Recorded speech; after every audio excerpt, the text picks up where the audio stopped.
So latest episode kaThando Nesthembu sibonile uba uMakhumalo uzawuthetha kunye noMayeni. Sayazi ke uMakhumalo ebetshila uba ufuna ukuthetha noMayeni malunga nento eyathethwa ngoMpilo. Mpilo owathi uMayeni kwathiwa makangathi mama kuye ngoba akangomamakhe.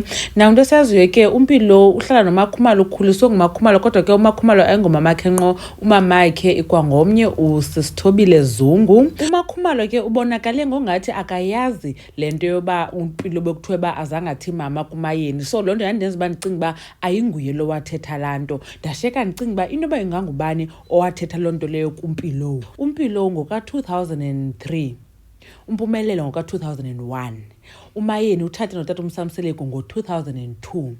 So ithi ke ngoku into kungenzeka uba ikhona ingxaki eyikhona phakathi kukaMayeni mhlawumbi kunye nomakaMpilo, because uthe uMayeni etshata ngo-2002 wabe uMpilo ezalwa ngo-2003. And ke ngoku siyayazi uba yena uMakhumalo zange waba nengxaki kunye nama-girlfriend katata Musa Mseleku. Uyatsho nangoku uba hayi yena nomakaMpilo abanangxaki, akuzange wamsokolisa nto ngento edibene noMpilo. So loo nto leyo yandenza ndacinga uba ingathi kanti umamakaMpilo nguye lo uhlohle uMpilo uba angathi mama kuMayeni okanye abe na-some attitude ngakuye. And ke umakaMpilo akaqhelwa, because ndikhumbula at the time kukho into efuna uba kusayinwe ileta yasesikolweni, so kwafuneka uba uMakhumalo ahambe ayothetha naye. Wacela uMpilo uba abanohamba bobabini na, because ufuna noba kuthethwe ngento yotshintshwa kwakhe isibongo. Wathi uMpilo, hayi mama mna andizingeni esitsho kuMakhumalo, yangokwakho uyamazi umama unjani. So umakaMpilo siyayazi already uba akaqhelwa. And ke ngokuphinde noMpilo uyathanda usoloko uba khona